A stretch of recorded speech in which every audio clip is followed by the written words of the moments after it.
아, 머리야. 야, 진수야, 미정아, 용철아. 아, 이것들 어디로 갔어? 나는 머리에 흐르는 피를 닦고 주변에 있는 창문들을 이용해 탈출하려 했지만 온통 이중보안 때문에 열리지 않는다. 그러다가 창문 틈 사이에서 종이를 발견하는데 이거 지도인가? 아니, 이건 지도가 아니고 뭔 편지인데 집어던지려던 그때 뒷면에 꼭 읽으라는 글씨를 확인하고 읽어본다. 지금 만약에 이 편지를 읽고 있다면 당신은 이미 엄청난 담력을 가지고 있겠죠? 애초에 여기는 들어가지 말라고 가는 길마다 경고를 했는데 당신은 확실히 대단하긴 하군요. 친구들이랑 왔겠죠? 그럼 그 친구들 찾지 마요. 지금쯤 전부 100% 죽었습니다. 제 말이 믿기지 않는다면 소리 질러보세요.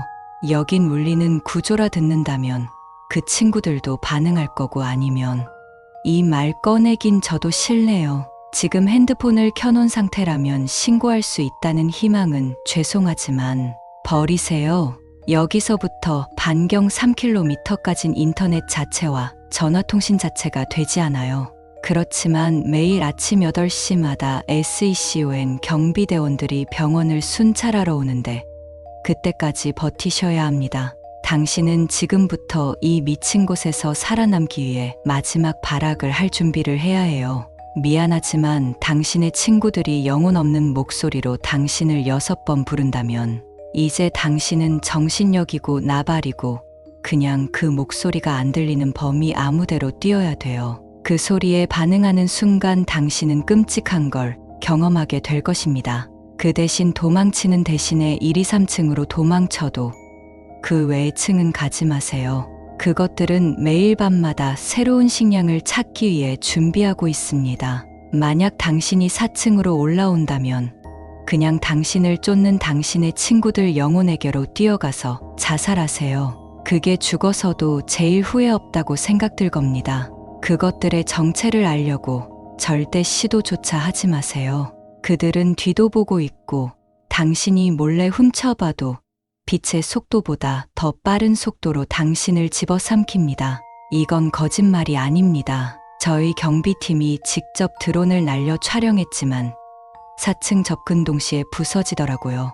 그거 250만 원짜리 비싼 드론인데 망할 것들. 만약 당신의 다리에 힘이 풀린다면 최대한 화장실로 들어가세요. 그리고 칸막이 안에서 어떠한 기도라도 하면서 30분을 쉬세요. 30분이 지나면 당신은 그야말로 생지옥을 경험할 거예요. 그때부터 고생 시작이라고요. 그러니 체력을 화장실 안에서나 회복하라고요. 어떠한 신음소리도 내지 마세요. 오직 엄청 얕은 옆 사람도 못 들을 만한 숨만 내쉬세요. 만약 그곳이 출혈이 심한 부분이라면 지금 옷을 찢어 꽁꽁 싸매세요. 그러지 않는다면 엄청 힘들 겁니다. 희망은 절대 잊어선 안 됩니다. 희망 고문이 아니에요. 제발 정신이나 차려요. 지금 이건 당신 생존과 걸린 문제예요. 희망을 잃는 순간 절망과 동시에 온몸의 힘이 풀립니다. 거짓말이 아니에요. 그러니까 꼭 살아야겠다는 그 의지만이라도 가지고 있으라고요. 당신이 진짜 정 울고 싶다면 옷을 다 벗으세요. 그냥 알몸으로 있으라고요. 그리고 3층 복도 아무 벽에 기대서 오세요. 그러면 지나가는 영혼들은 당신을 죽은 사람으로 알 거예요. 왜냐면 그들도 옷은 입고 있지 않거든요. 우는 시간은 10분 안에 다 우세요. 그 이상 울면 그들은 눈치챌 거예요. 그러면 그냥 계속 우세요. 두려움은 당신을 더 무섭게 하니 그때부터는 그냥 마음껏 우세요. 옷을 벗었으면 모든 옷은 버리세요. 그냥 알몸으로 다니라고요. 옷을 입는 순간 그들은 당신 얼굴을 그 전에 확인하고 기억함으로 옷을 입는 순간 걸립니다. 그냥 닥치고 쪽팔리고 나발이고 그냥 그렇게 다니세요. 옷은 경비대원들이 줄 겁니다. 그때까지 당신이 살아있다면요. 옷은 안 벗어도 됩니다. 그 대신 당신이 한마디라도 말하는 그 순간 그것들이 올 겁니다. 그것들 귀가 엄청 밝아요. 빨리 그리고 시계를 차고 있다면 그것들은 전부 화장실 안에다가 넣어요. 들고 다녀도 걸립니다. 아, 그 대신 화장실엔 가끔씩 가보아요. 여기 있으면 시간 감각이 없어지거든요. 시계는 지도보다 더 좋은 역할을 해줄 거예요. 당신은 여기 지리를 어느 정도 알고 있죠? 지리를 알려드릴게요. 모를 걸 대비해서 4층, 5층은 그냥 출입하지 마요. 병원장실과 간호사실과 당직실인데 앞에도 말했듯이 가는 순간 죽어요. 기억해요. 3층은 일반 입원실입니다.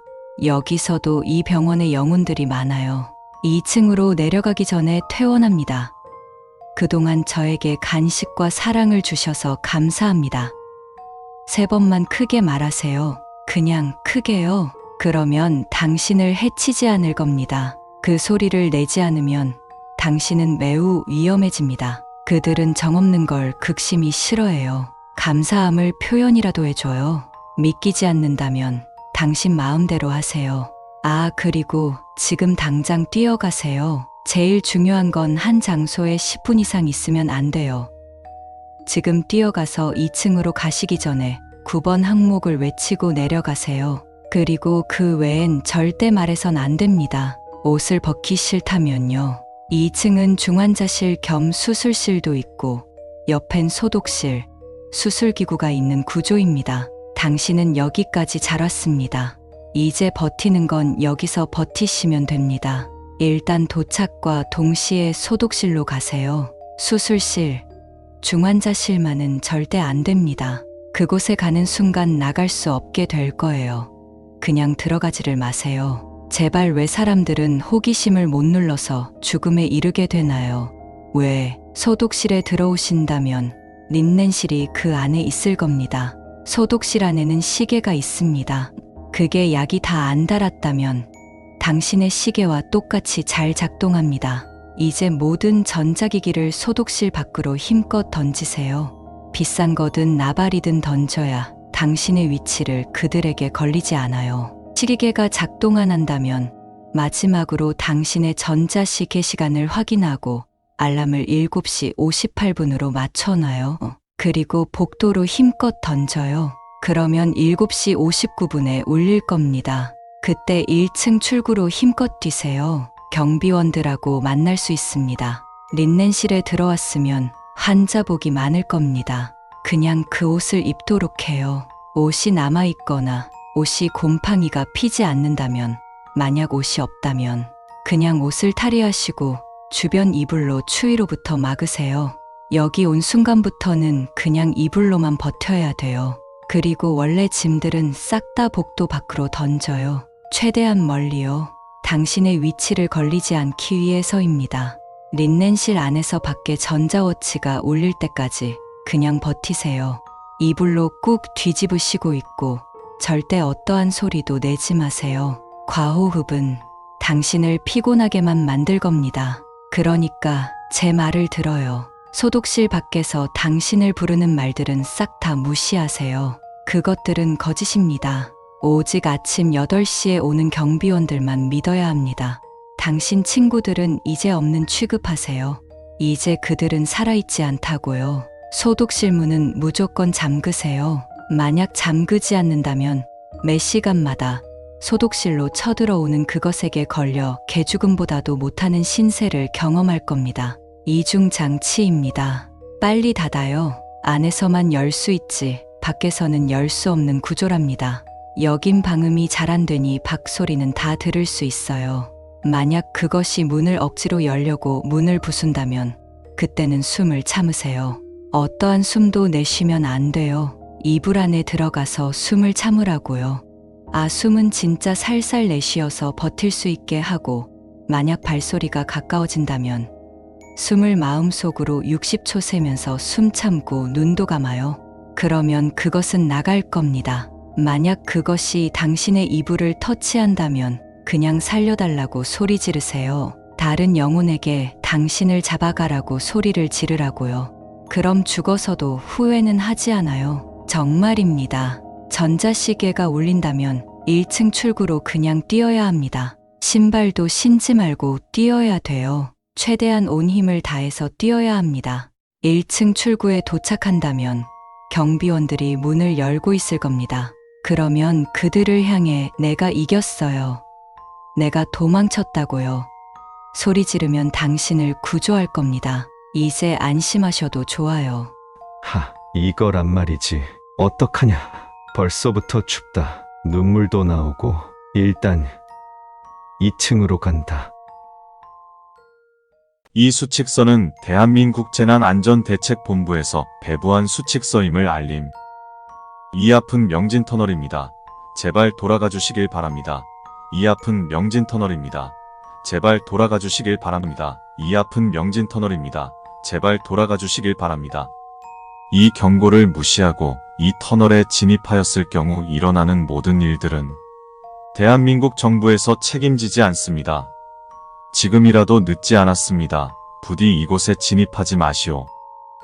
명진터널은 1988년 명진시에 지어진 1500m의 터널이며 부실 공사로 인해 1990년 붕괴 사고로 폐쇄되었음을 알림. 당신은 지금 명진터널에 들어와 있습니다. 어떠한 경로로 들어왔건 당신의 의지던 아니던 그것은 중요하지 않습니다. 이곳에 들어온 순간부터 당신은 평범한 방법으로는 나갈 수 없으며 당신의 생존을 위하여 다음의 수칙들을 정확하게 지켜주시길 바랍니다.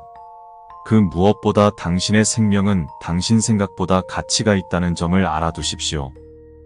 명진터널 입구 옆에 작은 나무 상자 하나가 놓여져 있습니다. 자동차 안에서도 꺼낼 수 있는 위치에 있으며 그 상자에는 주사기가 여러 개 들어 있습니다. 그중 하나를 골라 챙겨 주십시오. 이것은 절대 당신의 생존을 위한 도구가 아닙니다. 입구는 출구가 아닙니다. 반드시 출구로만 나가셔야 합니다. 당신이 명진터널에 들어섰다면 절대로 들어왔던 입구로 나가려 시도하지 마십시오. 그곳은 더 이상 당신이 아는 세상이 아니며 돌이킬 수 없는 선택입니다. 빛을 비추지 마십시오. 이 터널 안에는 어떠한 빛도 들어오지 않습니다. 앞을 볼 수 있는 약간의 하향등만 켜둔 채 모든 빛을 차단시키십시오. 핸드폰 불빛마저 위험합니다. 만일 핸드폰이 켜져 있다면 전원을 끄는 게 좋습니다. 핸드폰을 꺼도 갑자기 켜질 것 같다면 창문 밖으로 던져버리십시오. 그리고 차 안 모든 전자기기를 차단시켜 주십시오. 빠르게 운전하지 마십시오. 시속 60km 이상으로 운전하지 마십시오.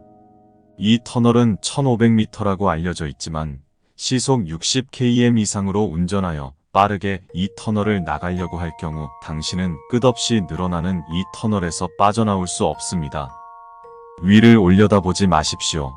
당신이 이번 수칙을 잘 지키고 있으시다면 터널 윗부분이 보이는 일은 없을 것입니다.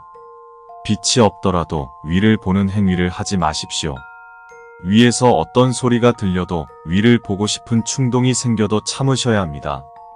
만약 어떤 이유든 위를 보게 되었다면 입구에서 챙기신 주사기를 사용하십시오.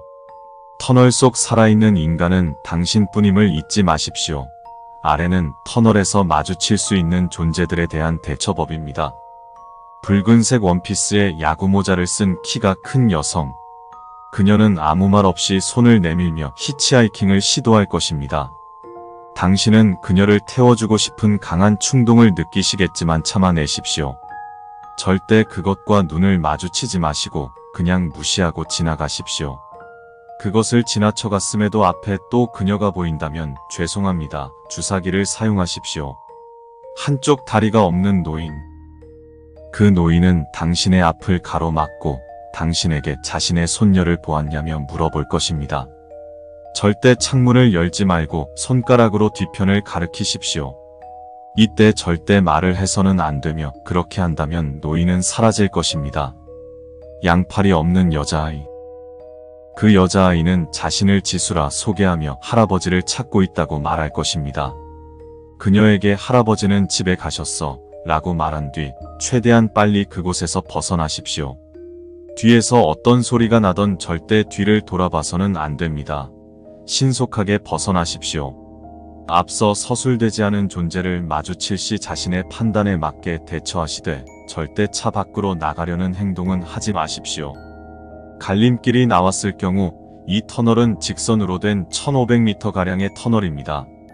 일반적인 상식으로는 절대 갈림길이 나오지 않습니다만 이곳은 다릅니다. 만일 두 개의 갈림길이 보이신다면 어느 쪽으로도 가지 마시고 눈을 감고 갈림길 중앙벽으로 돌진해 주시길 바랍니다. 덜컹하는 소리가 들린 후 눈을 뜬다면 당신은 다시 그 길로 돌아올 것입니다. 이때 반드시 3번 수칙을 지키셔야 합니다. 갑자기 사이렌 소리가 울릴 경우 주행 중 터널 전체에 울리는 사이렌 소리가 들릴 것입니다. 이땐 잠시 차량을 정차하시고 눈을 감고 기도하십시오. 어떠한 소리도 내서는 안 되며 그것이 당신에게 흥미가 생기지 않게 기도하십시오. 약 5분 뒤에 사이렌이 멈추고 아무 소리도 들리지 않는다면 안심하셔도 됩니다. 계속 주행하십시오. 만약 사이렌이 멈춘 뒤 당신 뒤에서 웃음소리와 휘파람 소리가 들린다면 그 즉시 주사기를 사용하십시오. 이 터널에는 비가 내리지 않습니다. 이곳은 터널입니다. 절대로 비가 내릴 수 없습니다. 만약 비가 내리는 것 같다면 다음의 수칙을 따라 주십시오.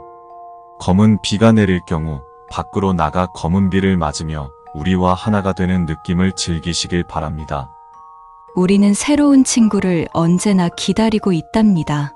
당장 밖으로 나와.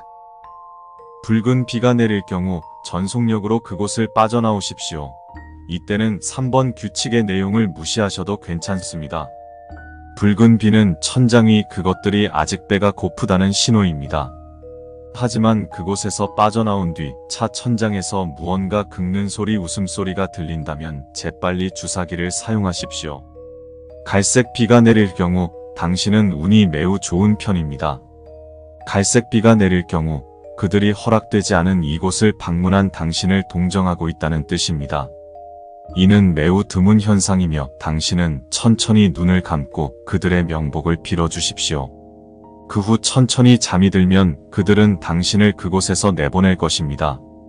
단 이때 갈색비를 보았다고 하여 신나하거나 기뻐하지 마십시오. 그들이 베풀어준 친절에 경건한 마음을 가지십시오. 앞서 나온 규칙들을 잘 지키셨다면 당신은 무사히 출구를 발견하실 수 있습니다. 끝까지 긴장을 유지하신 채로 시속 60km 이하의 속도를 유지하신 채 밖으로 나와 주십시오. 근처에 상주 중인 군인들이 무사히 빠져나온 당신을 구조할 것입니다. 이때 밖으로 나온 후에도 규정 속도를 지켜주시길 바랍니다. 여기는 알파, 여기는 알파. 전방에 명진터널 생존자로 추정되는 차량 접근 중. 거리를 유지한 채 차량 상태를 살피시길 바랍니다. 이상, 여기는 알파, 여기는 알파.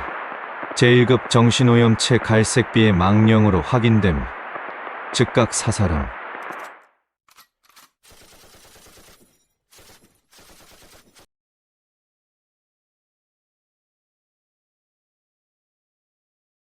그래서 나한테 연락한 거야? 진짜 너도 참 대단하다. 너 근무 나간 지 얼마나 됐지? 한 달 됐나? 잘 살아있는 거 보니 그래도 기분은 좋네. 일은 어때? 잘 돼가? 그래, 당연히 거지 같겠지. 근데 그런 거 치고는 안색은 좋아 보이는구만. 딱 한 달 차 근무 뛰었을 때쯤 나는 진짜 정신병 걸려서 불면증에 집 밖에도 잘 못 나갔었는데 나이가 어려서 그런가 이번 신입은 적응력도 남다르네. 하여간 보통 신입들 저맘때는 보통 전임자한테 연락은커녕 근무지 방향으로 고개도 돌리기 싫어하던데. 근데 야 정신병은커녕 멀쩡히 살아서 전임자한테 뭐하는 회사인지 알려달라고 연락까지 하네. 너 대체 뭐하던 놈이길래 이렇게 간이 부었냐. 그래도 내가 알려준 거 잘 외우고는 있었나 보네. 전화 걸어서 만나자고 할 때 네가 회사명 입 밖으로 낼까봐 존나 쫄았었는데 돌려 말한 거 보면 말이야. 하긴 그러니까 이렇게 팔다리 멀쩡하게 살아서 내 앞에 앉아있는 거겠지.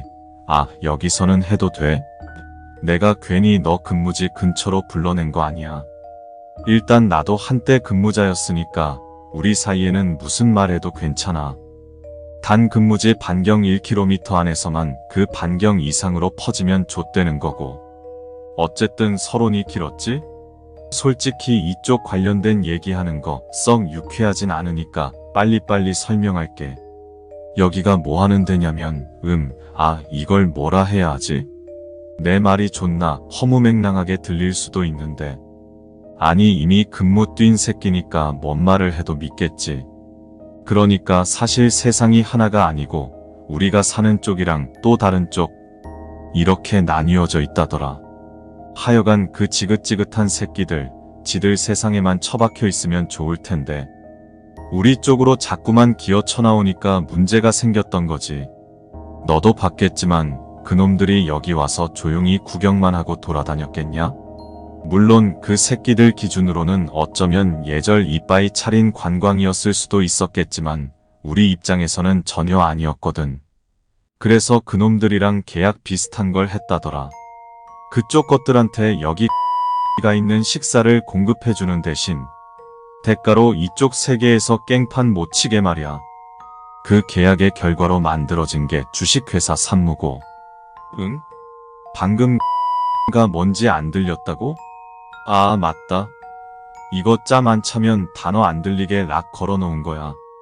그냥 단어만 들으면 괜찮은데 이 빌어먹을 회사랑 연관된 문맥에서 튀어나오면 자동으로 락 처리돼. 까먹고 있었네. 멋짬 차면 자연스럽게 기억에서 잠금 풀리면서 뭔지 기억날 거야. 한 3달 정도? 더 길었나? 기억이 잘 안 나네.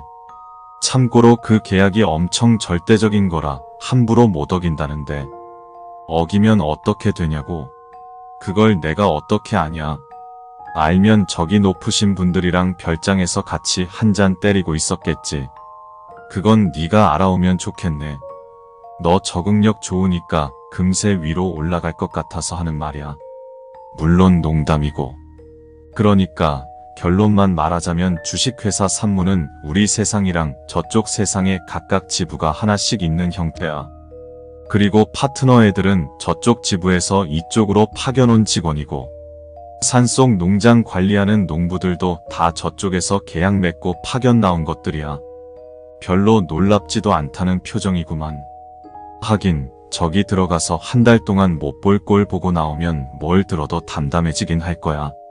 그리고 농장은 엄밀히 말하면 두 사이드가 중첩되는 장소 같은 곳이야. 낮에는 우리 쪽에 가까이 존재하고 밤에는 저쪽에 가까이 존재하는 거지. 그게 우리가 그 오밤중에 거기 들어가서 생지랄을 하는 이유다. 근데 낮에도 저쪽이랑 어느 정도는 닿아 있어서 안전한 곳은 아니야. 여기 정도는 낮에는 괜찮아. 그럴 거면 그냥 저쪽 지부에서만 인력 보내서 수확해도 되지 않느냐고? 그랬으면 좋겠지만 양쪽이 애매하게 중첩된 탓에 한쪽 놈만 가서는 제대로 수확 작업을 못해. 반드시 양쪽에서 같이 작업해야 제대로 된 수확물이 나온다나. 뭐 그런 거야. 듣고 보니 의외로 뻔하고 별거 아니지? 더 물어보고 싶은 건 있어? 구역 배정? 그거 별다른 사유 없으면 3개월 채운 다음에 담당자한테 구역 재배치 신청 넣으면 돼. 물론 안 하고 알박을 수도 있지. 나처럼. 근데 왜? 구역 바뀌면 보통 파트너도 바뀔 텐데. 설마 너 톰이랑 트러블이라도 생겼냐? 아무 일도 없는데 왜 그런 소리를 해? 3구역이 제일 꿀 빠는 덴데.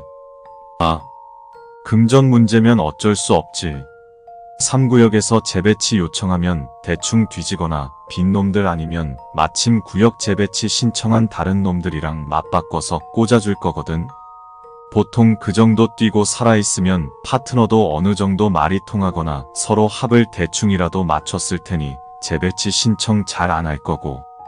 그럼 자연스럽게 뒤진 놈들 아니면 제 파트너 못 견뎌서 재배치 신청한 놈들 자리로 들어갈 텐데 그럼 뭐겠냐. 헬무지지. 다행인 점은 밀 그 정신병 또라이 새끼 담당인 10구역은 어지간히 수완 좋은 놈들 말고 생신입이나 패급 찡찡이들 뒤지라고 꽂아주는 데라 너 정도 능지면 안 갈 거야. 뭐 사실 해린 걸로 따지면 12구역이 10구역을 한참 능가하지만 거긴 늘 고정이라. 있어 여기 전설. 나도 얼굴 본 적은 없다. 근데 12구역은 그 선배 늙어 죽거나 퇴사할 때까지 평생 안 바뀔 테니까 안심하라고. 소문으로는 지금 40이라는데 적어도 앞으로 20년은 끄떡없을걸. 참고로 그 선배 들어오기 전까지는 그 구역 담당 파트너가 제일 가는 미친 새끼였댄다. 저쪽 놈들은 강할수록 빡센 근무지에 꽂는데 문제는 그럴수록 사고가 뒤틀려 있고 본성이 강하거든. 약한 놈이면 12구역에 붙이나 마나니까 어쩔 수 없이 그놈을 근무지에 넣긴 했는데 그 새끼가 얼마나 맛이 갔었던 놈이냐면 밀 그 새끼마저 그놈 이름 대면 얌전해졌다더라. 그놈 이름이 폴이었나? 하여간 요즘은 그놈이 얌전해져서 그런가 밀한테 그 새끼 이름 대도 별로 효과는 없단다. 호랑이 없는 산에서는 늑대가 대장 노릇을 한다니 딱 그 꼴이지. 저놈한테 붙여준 인간 근무자는 하루는커녕 10분도 채 못 버티고 갈려나가서 한동안 구역 자체를 닫았었다는데 물론 진짠지는 모르지. 나오기 한참 전에 있었던 일이니까. 근데 그 선배 붙고 나서 파트너 단 한 번도 안 바뀌고 애가 귀신같이 얌전해졌다더라. 대체 뭘 어떻게 한 건지는 모르겠지만 애초에 12구역 자체가 여기서 엄청 떨어져 있고 보안도 존나 철저하게 되어 있어서 그 구역 담당 아니고서야 갈 일도 없을 거야. 또 다른 얘기로 센 것 같지만 다시 본론으로 돌아오자면 재배치 넣으면 아마도 보통은 5구역 쪽으로 갈 거거든. 거기 파트너는 멜리사라는 년인데 밀만큼 답없는 또라이는 아니야. 근데 밀 못지않게 사람 정신병 걸리게 하는 미친년으로 유명해. 멜리사 그 씨발족 같은 년. 그년 가면 때문에 진짜 이제는 고양이만 봐도 소름이 끼쳐서 그냥 집에서 바가지 긁는 집착병에 의부증 걸린 아내라고 생각하면 돼. 근데 그 아내가 손가락 하나로 내 모가지 정도는 손쉽게 꺾어버릴 수 있다는 게 문제겠지. 2년 대할 때는 무조건 FM대로만 해라. 괜히 뭐 쓸데없는 짓 했다가 그년 집착병 도지면 너 몸 아무데나 뜯어서 가지려고 들 텐데 그년 때문에 왼손가락 2개 바란짝 날아가고 바로 재배치 넣었다. 그리고 너 근무할 때마다 이상하고 소름 끼치는 무슨 울음소리랑 비명, 알아듣지도 못하는 언어랑 속삭이는 괴상한 목소리가 섞인 개씨발 같고 정신 나갈 것 같은 소리를 너 귀에다 대고 계속 내내 웅얼거리면서 어설프게 애교 비슷한 걸 부려대거든. 짓단에는 나름 애정 표현 같긴 한데 진짜 무슨 지옥 한복판에서 녹음한 것도 저렇게 소름 끼치진 않을 거다. 하여간 씨발 진짜 귀마개 꼭 가져가라. 근데 반응 안 해주면 자기 무시한다고 생각해서 돌발행동 처하는 씨발년이니까 소리 안 들려도 꼬박꼬박 고개 끄덕여주고 장단 맞춰줘. 그리고 그년 시야 바깥으로 절대 벗어나지 마라. 바로 집착병 맥스로 도져서 발광한다. 근데 사실 저 집착증만 아니면 파트너로서는 썩 괜찮은 친구긴 해. 네가 심기 거슬리는 짓만 안 하면 아무것도 안 해줘도 오히려 적극적으로 너 옆에 딱 붙어서 너 보호하려고 들 테니까. 하여간 이놈들은 뭔 중간이 없어. 그리고 멜리사, 그년 기분 진짜 별거 아니거나 이상한 걸로도 상해. 인간이었으면 바로 조현증으로 정신병원에 쳐넣었을 텐데 기준도 모르겠고 어느 날에는 내내 기분이 좋다가도 어느 날에는 아무것도 안 했는데 갑자기 길길이 날뛰고 직접 겪으면 진짜 돌아버려. 다행히 그년 능력 탓에 현장에서 당장 이성이 날아가진 않는데 집에 와서 능력 다 풀리면 그때부터 진짜 그라데이션 분노 올라올 거다. 어쨌든 만약 그 새끼 가면 눈깔 색이 노란색에서 빨간색으로 변한 것 같다. 바로 앉혀놓고 머리 몇 번 쓰다듬어줘. 그래도 안 풀리면 뭐 팔다리 하나쯤 날아갈 각오는 해야지. 근데 그 이상으로 과하게 애정 표현하면 나처럼 된다. 선 잘 지켜. 그리고 진짜 골 때리는 게 그년 능력이 매혹이거든. 다행히 방호복 잘 입고 5구역 레벨 전용 인지 필터까지 착용 제대로 하고 나가면 대개는 좀 예쁘게 보인다. 호감이다. 매력이 느껴진다. 귀엽다. 가까워지고 싶다 선에서 그칠 거야. 근데 그년 집착 도지면 바로 능력 폭주해서 인지 필터 다 뚫고 지랄 나니까 조심해라.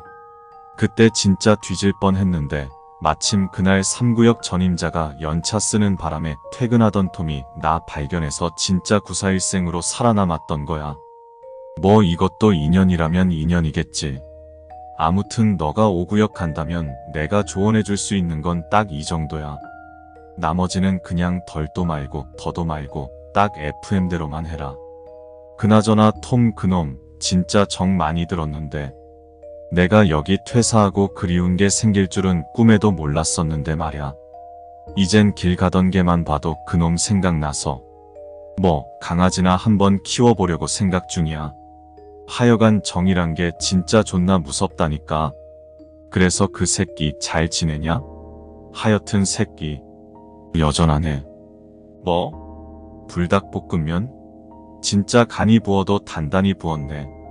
뭐 지금 멀쩡히 살아있는 거 보니까 그 정도 고기 향미료는 괜찮나.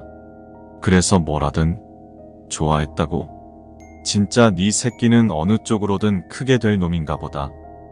반어법일 수도 있으니까 처 쪼개지 마라. 어쨌든 내가 아는 건 딱 이 정도야.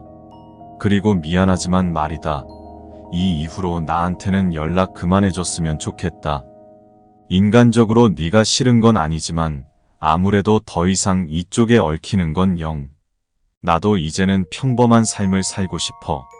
아마 너도 이해하겠지. 대신 지금은 7구역 뛰고 있는 놈 연락처가 있긴 한데 너 줄게. 이제 나는 이쪽 인연은 다 정리할 생각이다. 나처럼 친절한 새끼는 아닌데 나보다는 수완도 좋고 경험도 많은 사람이니까. 나 여기 처음 들어와서 5구역 맡았을 때 나 인수인계 해준 선배인데 아직도 현업이니까 말 다 했지. 오히려 나보다 훨씬 도움이 될 거야. 맞다. 나 오늘 동생이랑 여행 간다. 지금 출발해야 딱 기차 시간 맞춰서 도착하겠네. 동생 수술비 그거 하나 벌려고 여기서 악착같이 그 생지랄을 떨었을 때가 엊그제 같은데 나한테도 결국 이런 날이 오는구나 싶다. 하여튼 사정은 잘 모르겠지만 너도 꼭 나처럼 이 병신 같은 직장에서 하루빨리 해방되길 빈다. 족같아도 살다 보면 결국 답이 다 나오게 되어 있으니까. 그럼 잘 있어라 새끼야. 살아서 보자. 선배는 그 말을 끝으로 내 손에 대충 번호가 휘갈겨져 있는 메모지 한 장을 쥐어주었다. 그리고 나에게 손을 한번 크게 흔들고는 그대로 뒤돌아 산길을 내려갔다. 나는 선배가 보이지 않을 때까지 그대로 산길에 서서 선배가 내려간 자리를 바라보았다. 저희 편의점에 지원해주신 예비 근무자분들께 감사드립니다. 소문으로 익히 들으셨던 것 같이 저희 편의점은 일반적인 편의점이 아니며 따라서 근무를 시작하시기에 앞서 보내드린 안전수칙서의 모든 내용을 읽어보시고 정식 근무일 전까지 꼭 숙지하여 주시기 바랍니다. 다음은 청년동 사거리 편의점 모든 시간대 아르바이트 근무자들을 위한 안전수칙입니다. 위 안전수칙은 본 가게 점주에 의해 기록되었으며 본 수칙을 따르지 않았을 때에 발생되는 모든 책임은 죄송하지만 여러분께만 있음을 알려드립니다. 계약된 근무기간이 종료된 후 다음 근무 예정자에게 업무 인수인계와 함께 꼭 본 수칙서를 정확하게 숙지시켜 주시기 바랍니다. 저희 편의점 알바타임은 평일 저녁 야간, 주말 오전 후 저녁 새벽 시간대로 구성되어 있습니다. 평일 오전 후 시간은 여성 점주가 직접 운영합니다. 어떤 교대 시간대이든 그 시간대에 평소에 보지 못한 다른 인물이 편의점을 운영하는 것이 보인다면 그 즉시 뒤를 돌아서 눈을 감고 보이는 것이 다가 아닙니다. 를 마음속으로 3번 외쳐주시고 3분 뒤에 뒤를 돌아주시기 바랍니다. 이후 다시 매장을 바라보시면 평상시처럼 전번 근무자가 근무하고 있을 것입니다. 이로 인해 발생하는 교대 시간에 대한 문제는 저희 편의점 측에서 추가 수당으로 보상해 드리겠습니다. 매장에는 각 구역에 CCTV가 설치되어 있습니다. 도난 방지와 안전을 위하여 사각지대를 볼 수 있는 볼록 거울도 설치되어 있으니 그 시간대 근무자분들께서는 일정한 주기를 정하여 꼼꼼하게 매장을 확인해 주시기 바랍니다. 간혹 CCTV 화면이 일그러지거나 볼록 거울이 검게 물드는 현상이 있을 것입니다. 이때 CCTV는 시스템 초기화를 부탁드리고 만약 거울이 검게 물들었다면 그 즉시 카운터에 있는 십자가와 염주를 들고 너희가 있을 곳이 아니다를 외친 후 카운터에 비치된 성수를 한 모금 마셔주시길 바랍니다. 얼마 뒤 거울이 다시 돌아왔다면 안심하셔도 좋습니다. 성수는 두 번째 항목과 같은 사유로 카운터에 비치되어 있습니다. 반드시 규칙서에서 지침한 내용일 때만 음용하여 주십시오. 그 이외의 경우에는 오히려 그들의 표적이 될 수 있습니다. 본인의 근무 시간 중 주문한 물건이 입고되는 시간대 알바분들께서는 매장 밖을 관찰하는 CCTV가 한 대 설치되어 있습니다. 저희 매장은 물건이 입고될 때 하얀색 짐칸 트럭에서 파란색 유니폼을 입고 계신 중년의 남성분이 매장으로 물건을 가지고 오십니다. 다른 색상의 유니폼을 입은 기사님이 확인된다면 물건을 가지고 들어오셨을 때 저희의 물건이 아닙니다. 실수하였습니다. 죄송합니다. 라고 정중하게 이야기 부탁드립니다. 그 뒤 그것은 미소를 띠며 다시 물건을 가지고 나갈 것이고 얼마 뒤 원래의 기사님께서 물건을 가지고 오실 것입니다. 그것은 예의 없는 사람에게는 절대 자비를 주지 않습니다. 다시 한번 경고합니다. 그가 정중하게 이야기했을 때 미소를 띠는 것에는 분명한 이유가 있습니다. 만약 차량이나 기사님의 유니폼색이 빨간색이라면 그 즉시 빠르게 입구로 달려가 문을 잠근 후 카운터로 달려가서 몸을 최대한 웅크려서 눈을 감고 귀를 막아주시길 바랍니다. 절대 외부를 보아서도 안 되고 그것의 소리를 들어서는 안 됩니다. 5분이 지난 후 온몸의 감도는 전율이 사라졌다면 천천히 일어나신 후 귀를 열고 눈을 천천히 떠주시기 바랍니다. 반드시 위 순서를 지켜주셔야 하며 지키지 않았을 때에 일어나는 일에 대해선 아직 밝혀진 바가 없습니다. 모든 상황이 종료된 후 들어온 손님께서 왜 문이 잠겨 있었냐고 물어볼 시 그냥 화장실을 이용 중이어서 그랬다고 말하여 주시길 바랍니다. 저희 가게에는 커피 머신이 있습니다. 기사님께서 평소처럼 아이스 아메리카노로 줘요라고 하신다면 친절하게 계산 후 시럽은 얼마나 필요하신지 꼭 물어봐 주시길 바랍니다. 기사님께선 매일 시럽을 넣는 횟수가 다릅니다. 그 횟수를 잘 보시고 아래 3-3번 수칙을 꼭 따라 주시길 바랍니다. 만약 기사님께서 고맙다며 음료 하나를 건네주신다면 하루가 지나기 전에 그 음료를 꼭 마셔주세요. 당신의 친절에 감동한 기사님의 작은 보답이니까요. 시럽을 넣는 횟수를 한번 요구하신 경우엔 그냥 보내드려도 됩니다. 2번을 요구하셨을 경우엔 기사님에게 매장 내에 있는 화장실을 이용하고 가주시기를 부탁드려야 합니다. 혹여나 이용하지 않으시겠다고 하셔도 어떤 거짓말과 핑계를 말해서라도 반드시 화장실을 한 번이라도 확인할 수 있도록 해야 합니다. 그곳에는 기사님의 물건이 반드시 하나 있을 것입니다. 기사님이 고맙다며 오래전 잃어버렸던 물건을 찾았다고 하신다면 안심하셔도 좋습니다.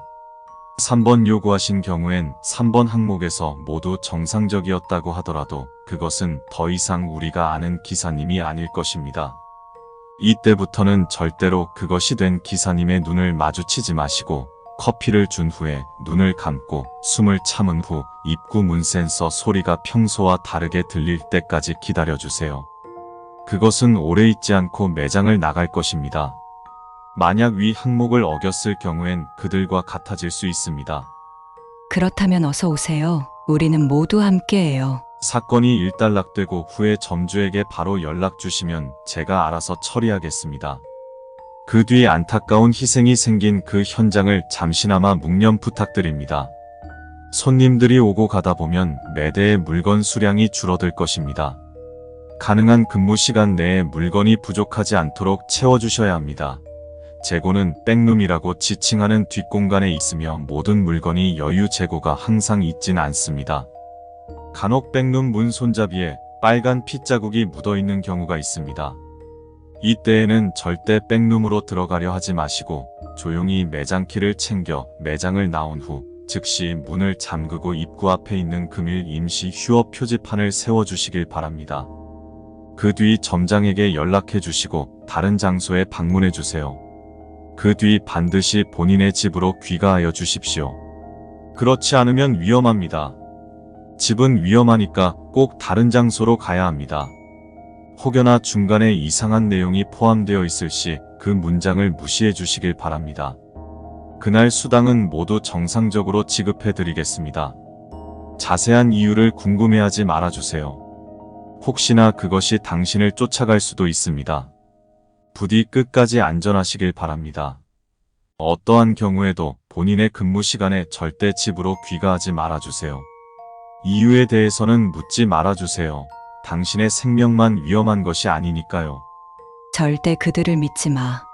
난 이제 더 이상 내가 아니야. 백룸 쪽으로 들어가면 워크인이라 불리는 음료수를 진열해두는 냉장고 뒤편 공간이 있습니다. 그곳에는 무조건 우리가 아는 일반적인 음료수가 진열되어 있습니다. 혹여나 라벨이 붙어있지 않은 이상하리만큼 붉은 음료가 보인다면 그 즉시 점주에게 연락 후 카운터 아래 금고에 넣은 후 잠금 장치를 해주셔야 합니다. 그것은 자신이 찾는 물건이 보이지 않는다면 큰일 없이 사라질 것입니다. 저희 매장에 깡깡이라는 과자는 없습니다. 만약 이 과자를 찾으시는 손님이 계신다면 손님께 밖에서 친구분이 찾으십니다. 라고 말한다면 그것은 의미를 깨닫고 매장 밖으로 나갈 것입니다. 만약 그것이 나가지 않는다면 그 즉시 성수를 입에 머금고 눈을 감은 상태로 편의점 입구 센서 소리가 평소와 다르게 들릴 때까지 절대 눈을 뜨시면 안 됩니다. 그것은 집요하게 당신을 기다릴 것입니다. 손님분들 중 간혹 키가 이상하리만치 크거나 목이 지나치게 긴 등 한눈에 보기에도 괴이한 손님들이 있습니다. 정상적인 손님들처럼 대하시되 절대 그들의 눈을 마주치시면 안 됩니다. 그들의 눈을 본 뒤에 정신병원으로 이송된 그 당시에 근무했던 분은 현재까지도 본인의 존재를 부정하고 그것들을 숭배하고 있습니다. 매장 바닥을 청소하다가 검고 찐득한 액체가 바닥에 묻어있는 경우가 있을 수 있습니다. 이때에는 카운터에 비치된 성수와 함께 같이 있는 스포이트를 챙겨 딱 한 방울만 떨어뜨린 후 청소하여 주세요. 그 이상을 뿌려 청소를 진행하는 것은 그들을 자극하는 것이니까 만약 깨끗하게 닦인다면 안심하셔도 좋습니다. 그러나 닦이지 않는다면 그 즉시 무릎을 꿇고 눈을 감은 후 이 미천한 것이 당신을 해하려 했습니다 라고 마음속으로 외친 후 눈을 떠주시기 바랍니다. 자국은 온데간데 없이 사라져 있을 것입니다. 평일, 주말 새벽 근무자분들께서는 근무를 시작하신 후 매장에 있는 사람이 지나다닐 수 있는 모든 문에 성수를 한 번씩 뿌려주시기 바랍니다. 그것들은 밤이 되면 예측할 수 없는 다양한 방법으로 당신을 노리려 할 것이지만 위와 같이 행동하였다면 그들은 그렇게 하지 못할 것입니다. 퇴근 시에는 반드시 교대 근무자의 명찰을 확인해 주셔야 합니다. 간혹 교대 근무자가 교대를 하려 할 때 명찰에 있는 이름이 다른 경우가 있습니다. 이때 명찰의 이름은 다르지만 교대를 하게 되었을 때 그들과 근무교대가 아닌 다른 것을 교대하게 될 것입니다. 명심하십시오.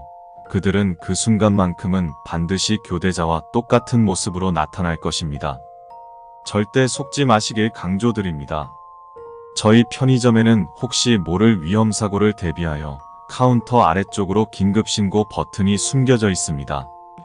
일반적인 신고의 경우에는 한 번만 누르면 경찰분들에게 신고가 접수됩니다. 그러나 12번 수칙과 같은 현상이 일어났을 시 버튼을 3번 눌러주시고 시간이 10분 지날 때까지 그것과 자연스럽게 대화하며 시간을 끌어주시길 바랍니다. 그것이 만족할 정도로 대화가 자연스럽게 이어질수록 더욱 안전합니다. 10분이 지난 후에는 그것은 몸이 아프다며 당일 근무를 결근할 것이라며 매장을 나갈 것입니다. 그것이 문 밖을 나가기 전에 반드시 매장 입구문을 열어두시길 바랍니다. 그렇게 하지 않았을 때의 그 문은 더 이상 현실의 실외로 나가는 문이 아니게 될 수 있습니다. 그것이 완전히 나간 것이 확인된다면 안심하셔도 좋습니다. 여기까지가 저희 편의점 근무자분들을 위한 안내 수칙서입니다. 6번째 항목은 모종의 이유로 작성을 하여도 지속적으로 삭제되고 있습니다. 저희는 이것을 복구시켜 보려 하였으나 6번째 항목은 그 어떠한 경우에도 절대 작성되지 않아서 결국 강제로 건너뛸 수밖에 없게 되었습니다. 신경 쓰실 점들이 한둘이 아니기에 피곤하시고 예민하시겠지만 사전에 안내드린 것처럼 위험하지만 어느 곳의 편의점보다도 빵빵한 시급과 복지를 제공해 드립니다. 저희 편의점을 위해서 일해주시고 항상 수고해주시는 직원분들께 정말 감사드립니다. 추가 강조사항. 저희 수칙서에는 끝 문장을 다로 끝나는 문장 외에 다른 문장은 존재하지 않습니다. 만약 그런 문장이 존재한다면 꼭 지켜주세요. 또한 4번 항목은 원인을 알 수 없게 스스로 문장이 고쳐지는 현상이 일어나고 있습니다. 4번 항목이 존재하더라도 가급적 무시해주세요. 그러나 언젠가 필요한 경우가 있을 수도 있으니까 배제하진 말아주세요. 언제 당신을 해칠지 모르니까. 환영합니다, 여러분. 저희 타임머신 연구센터에 오신 것을 진심으로 환영합니다. 여러분들은 모집과 심사를 통해 한정적으로 선발되신 인원분들로 알고 있습니다. 인원을 많이 뽑지 않은 것에는 그만큼 책임과 위험이 따를 수 있음에 그렇습니다. 이제 본격적으로 앞에 놓여있는 장치에 대해 설명해 드리겠습니다. 앞에 놓여있는 장치는 최근에 개발하여 완성한 다른 세계로 갈 수 있는 환상적인 장비입니다. 저희 연구원들이 테스트를 통해 수많은 데이터를 축적하여 드디어 베타 테스트 단계에 돌입하게 되었습니다. 그러나 기계를 사용하였을 때 어떤 새로운 세상과 위험이 생길지는 아직 밝혀지지 않은 것들이 있을 것입니다. 여러분들이 이 기계를 사용함에 있어 적어도 저희가 파악한 위험들에 대해서는 꼭 내용을 숙지하시길 바랍니다. 저희는 여러분들에게 테스트 기간 동안 최상의 경험과 만족감을 드리기 위해 언제나 최선을 다할 것입니다. 기계 작동 방법. 먼저 기계의 열린 버튼을 눌러 기계 내부로 진입합니다. 그 후 내부에 있는 코드표 책자를 확인 후 본인이 탐사 희망을 원하는 세상의 코드를 입력하여 주세요. 만약 해당 책자에 적혀 있지 않은 임의의 코드를 넣었거나 아무 코드도 입력하지 않았을 때에는 어떤 세상에 도착하고 어떠한 일이 발생하는지 알 수 없습니다. 이때 발생되는 책임은 저희 측에서 일절 책임지지 않으니 고객님의 안전한 여행을 위하여 특별한 경우가 아니면 부디 절대 삼가해 주시기 바랍니다. 코드를 다 입력했으면 앞쪽에 있는 전송 버튼을 눌러주세요. 그러면 기계에 있는 문이 닫히며 10초 카운트다운 후 본격적으로 장치가 작동하기 시작할 것입니다. 이때 반드시 두 눈을 감고 손으로 눈을 가려주세요. 기계가 작동되는 동안 외부에서 강한 빛이 들어올 것입니다. 어떠한 경우에도 기계의 소음이 완전히 멈추고 도착하였다는 안내 음성이 들리기 전까지 눈을 뜨는 행위는 절대 하지 마시길 바랍니다. 도착하였다면 안내 음성과 함께 내부 유리에서만 외부가 보이는 블랙미러로 바깥 상황을 확인해 보실 수 있습니다. 만약 워프된 곳이 낭떠러지 같은 위험한 곳이라면 그 즉시 내부에 있는 비상탈출 버튼을 눌러주세요. 어디로 또 다시 워프될지는 랜덤이지만 적어도 여러분들이 안전하게 내릴 수 있는 세계로 보내줄 것입니다. 그렇게 나는 여느 사람들처럼 기계에 탑승하였다. 그러나 호기심이 많았던 나는 다른 사람들처럼 정해진 코드 값을 입력하지 않았다. 사전에 문의한 후 각종 동의서와 서약서를 작성 후 랜덤한 곳을 가보기로 하였다. 어렵게 구한 기회이고 기왕 다른 세계로 가는 것이면 좀 재밌게 해봐야 후회가 없을 것 같았다. 좋아.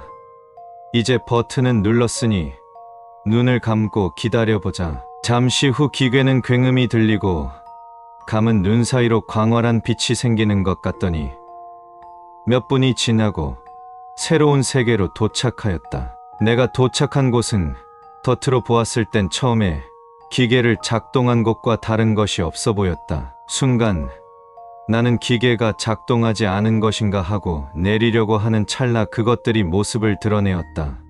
처음 보는 모습이었다.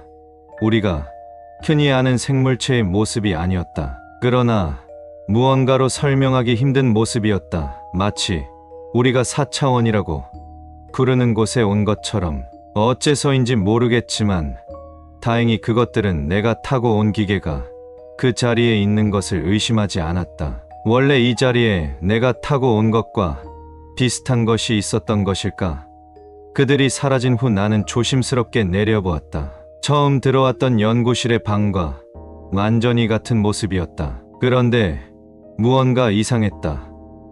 바닥은 마치 스펀지처럼 푹푹 꺼지고 벽은 푸딩처럼 탄성이 있었다. 순간 불쾌한 골짜기가 느껴졌다.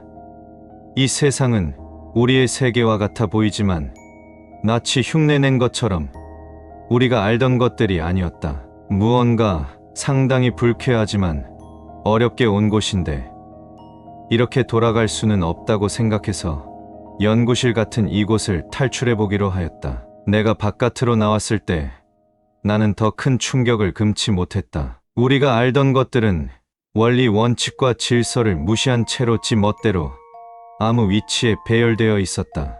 여기 세계는 질서와 정렬이라는 것이 없는 것일까? 나는 정말 운이 좋게도 거리를 다니는 그것들을 피해 그나마 멀쩡해 보이는 건물로 들어가 보았다. 그 건물같이 보이는 곳에 가장 높은 곳에는 유일하게 현실 세계에서 봤던 방같이 생긴 공간이 있었다. 그 앞에는 도어락으로 보이는 것과 비밀번호가 적혀 있었고 나는 그것을 보고 잠금을 푼 뒤 방으로 들어갔다. 원룸처럼 보이는 이곳은 현실 세계와 다른 것이 없었다. 유일하게 이 세계에서 정상적으로 생긴 곳이었다. 그곳의 서랍에서 나는 쪽지를 하나 찾게 되었다. 쪽지에는 다음과 같이 적혀 있었다. 과연 이렇게 기괴한 곳에서 내가 남긴 쪽지를 보게 될 사람이 설마 있을까 싶지만 내 우울함과 정신병을 조금이라도 달래보기라도 하기 위해 이 쪽지를 남깁니다. 내가 이곳에서 조금이라도 탈출하는 방법을 알아보기 위해 내가 알고 있는 정보들을 글로써 다시 한번 정리해보고자 합니다. 또한 내 기억이 사라지지 않기 위해 나는 대한민국 XX시 XX동 영길 0에 사는 나이는 2X살의 부모님과 형 한 명이 있으며 대학교에 다니다가 휴학한 내 이름은 XXX이다. 절대 잊지 않을 것입니다. 난 반드시 돌아갈 거니까. 혹시나 이 글을 볼 수도 있는 누군가에게 제 이야기를 해볼까 합니다. 전 이곳으로 갑자기 알 수 없는 이유로 잡혀오게 되었어요. 같이 밤 늦게까지 게임을 한 뒤 침대에 누워 잠이 들었죠. 시간이 지나 잠에서 깼을 때 제 방처럼 보이는 곳은 익숙하지만 무언가 뒤틀려 있었어요. 전 대체 이게 무슨 일인가 싶었죠. 당연히 알 수 없는 광경에 믿을 수 없었어요. 그 뒤 창문처럼 보이는 곳으로 밖을 보았죠. 사람같이 보이는 것들이 거리를 다니고 있더군요.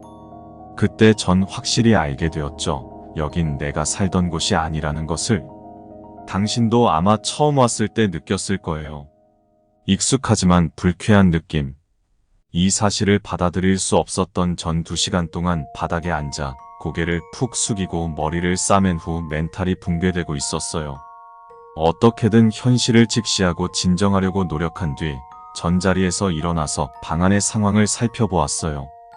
제가 늘 보았던 물건들과 가구들은 모든 것이 뒤죽박죽이었어요. 오죽하면 이 방이 형태를 유지하고 있는 것이 신기할 정도였으니까요. 그 와중에 운이 좋게도 굉장한 사실을 발견했어요. 이 공간은 마치 우리가 알던 퍼즐과 같은 것처럼 조각조각으로 공간 자체를 재배치할 수 있다는 사실을 말이죠. 그렇게 조금씩 퍼즐을 맞추듯 제가 알던 방의 형태로 만들었고 비로소 제가 가지고 있던 시계로 약 3년이라는 시간이 지났을 때 방은 제가 현실 세계에서 알던 공간으로 완벽히 재배치할 수 있게 되었어요. 그럼에도 무언가 조금 어색해 보였어요. 알고 보니 그 각각의 조각들은 존재하는 시간대에서 시간조차도 다르게 랜덤한 상태였던 것이죠. 그래서 저의 집처럼 보이는 곳에 있던 음식 조각을 조합하였을 때 먹을 수 있는 부분과 없는 부분으로 나누어졌어요. 아무튼 저는 이 쪽지를 남기는 순간까지도 다행히 잘 살아 있습니다. 그러나 제가 이런 고생을 통해 안전한 공간을 만든 것이지 결코 탈출하려는 것에는 도움이 되지 않으니까요. 혹시나 이 글을 보고 있을 당신을 위해 또 복잡한 이 세계를 탈출하기 위한 저를 위해 다음 장부터 이 세계에서 지켜야 할 규칙서를 남겨놓았습니다. 제가 음식 조각 및 생필품을 구하기 위하여 밖을 다녔을 때의 제 경험을 토대로 작성하였습니다. 만약에라도 이 글을 보시는 분이 계시다면 부디 주의사항들을 숙지하여서 당신도 꼭 제가 탈출하려는 것 같이 현실 세계로 무사히 가실 수 있기를 바랍니다. 저는 꼭 이곳을 탈출할 거예요. 전 충분한 준비를 하였고 이제 긴 여행을 떠나려 해요. 이 자리에 계속 있는다고 달라지는 건 없으니까요. 외롭고 우울하고 두렵지만 현실 세계와 또 그곳에 있는 사랑하는 제 가족들과 친구들을 보고 싶어요. 또 정상적인 생활로 돌아가고 싶고요. 만약 이 글을 보고 있다면 당신도 아무 일 없이 무사히 탈출하길 바래요. 그럼 행운을 빌게요. 저와 당신 모두에게. 이 세계는 제가 탐색한 바 정상적으로 정렬되어 있는 것이 단 한 개도 없어요. 그러니 눈으로 보이는 그 어떠한 것도 믿지 마세요. 당신이 생각하는 것 혹은 익숙한 것들은 때론 위험할 수도 심하게는 목숨을 해칠 수도 있으니까요. 거리를 다니는 그것들에게 절대 현실 세계의 인간인 것을 들키지 마세요. 설령 당신이 여기까지는 운 좋게 도망칠 수 있었는지 모르더라도 그것들은 본인들의 기준에서 무언가 다르다는 것을 느낀다면 가만두지 않으니까요. 이 세계는 현실 세계와 같이 산소가 있지만 그들은 신체 기관조차 뒤틀려 있는 것인지 숨을 쉬지 못해요. 따라서 그들에게 숨을 쉰다는 것을 들키면 안 돼요. 다행히 그들은 눈과 귀 같은 신체 기관도 제대로 정렬되지 않은 것인지 너무 가까이 있지만 않다면 알지 못해요. 그들이 가까이 있다면 숨을 멈추고 자연스럽게 가던 길을 가주세요. 그들은 가끔 말을 하기도 해요. 하지만 뇌와 입조차도 제대로 구성되지 않은 것인지 어린아이가 옹알이하는 것 같이 말해요. 절대 그들이 말하는 것을 귀담아 듣지 마세요. 적어도 제가 처음 듣게 되었을 때는 환각과 환청이 들리며 자살 충동이 느껴졌으니까요. 만약 숨을 참고 있는 상태에서 그들이 말을 걸어온다면 절대 대답하지 마시고 고개만 상하좌우로 돌려가며 몸짓으로만 행동하세요. 이번 항목에서도 얘기했지만 말을 하기 위해선 숨을 쉬게 될 수밖에 없고 또한 그들의 언어로 이야기할 수 없으니까요. 정렬되지 않아 보이는 것 같은 이쪽 세계에도 무언가 그들만의 규칙으로 정해진 것들이 존재해요.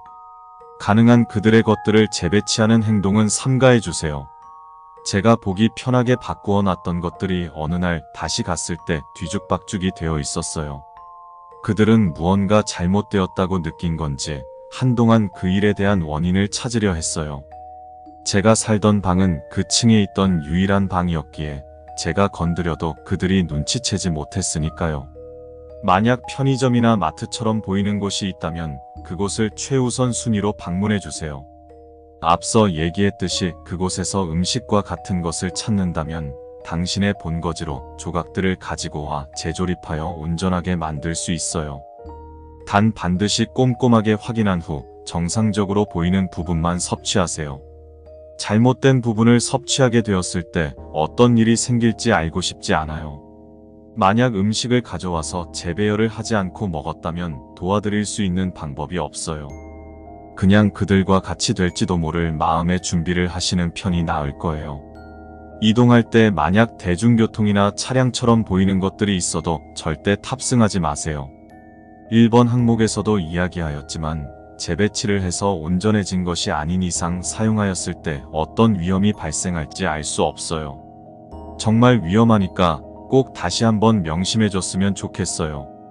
거리가 멀더라도 반드시 보행으로만 다녀주세요. 무엇보다 당신의 안전이 최우선시 돼야 하니까요. 이곳은 현실 세계와 같이 날씨의 개념이 존재하기에 비나 눈 혹은 우박이 내리는 경우도 있어요. 그러나 이 세계에서 내리는 비의 종류들은 절대로 맞으면 안 돼요. 비를 맞았을 때 무슨 일이 일어날지 장담할 수 없지만 적어도 제가 보았던 비는 일반적으로 알던 빗물이 아니었어요. 비가 내릴 때는 가까운 건물로 피하거나 뭐가 되어도 좋으니까 정렬되지 않은 물건으로 본인의 신체를 완벽하게 가려주세요. 절대로 외부에서 정렬된 물건을 가지고 있으시면 안 돼요. 강조하지만 그들에게 다르다는 것을 증명하는 것은 결코 좋지 않을 것이에요. 5번 항목에서 이야기했던 식량을 구할 수 있는 곳이 아니라면 다른 장소로의 방문은 되도록 자제해 주세요. 당연하지만 그들이 득실되는 장소에 오래 있는 것만큼 위험한 행동은 없으니까요. 최근에 안 사실인데 탈출 가능성이 보이는 장소들을 발견했어요. 현실 세계에서 우리가 타는 엘리베이터와 특정 교량 그리고 연구소로 보이는 곳에서의 어떤 장치로 보이는 것, 이 세 가지를 유심히 살펴보았어요. 이 세계 어디에든 존재하는 엘리베이터의 경우는 탑승해서 버튼 쪽만 재배열해서 어떤 버튼이 있는지 꼼꼼히 확인해 보세요. 분명히 현실 세계에서는 보지 못했던 버튼이 나올 것이에요. 제가 눌러보았던 버튼은 정말 끔찍한 경험을 하였지만 혹시 모르니까 재배열하였을 때 현실 세계에선 찾아볼 수 없는 버튼이 보인다면 본인이 정말 간절하다면 눌러보세요. 어쩌면 탈출할 수 있는 방법의 하나일 수도 있으니까요. 우리가 흔히 보던 교량들 중에 터무니없는 장소의 끝이 보이지 않게 길게 뻗어 있는 교량이 있을 것이에요. 저는 아직 마음의 준비를 못해 가보지 못했지만 이제 마지막 희망을 안고 이곳으로 가보려 해요. 살아서 현실 세계로 꼭 돌아갔으면 좋겠어요. 두렵지만 앞으로 나아가 보려 해요. 연구소로 보이는 곳에서의 어떤 장치로 보이는 것은 제가 재배열을 했지만 작동법을 알지 못해서 끝내 시도하지 못했어요. 혹시 작동법을 알게 된다면 부디 이 방법으로 탈출에 성공하길 바라요. 편지와 규칙서를 모두 읽은 난 한동안 멍해 있었다. 판타지에서나 나올 법한 일이 일어나다니. 여기는 대체 어떤 세계이길래 이 사람은 나처럼 자발적으로 온 것이 아닌 강제로 끌려오게 된 것일까? 온갖 두려움을 느낀 난 서둘러 다시 그 연구소가 있던 곳으로 돌아갔다. 규칙서를 읽은 탓에 안전하게 다시 돌아올 수 있었다. 그런데 다시 그 자리로 돌아갔을 때 내가 타고 왔던 기계는 사라져 있었다.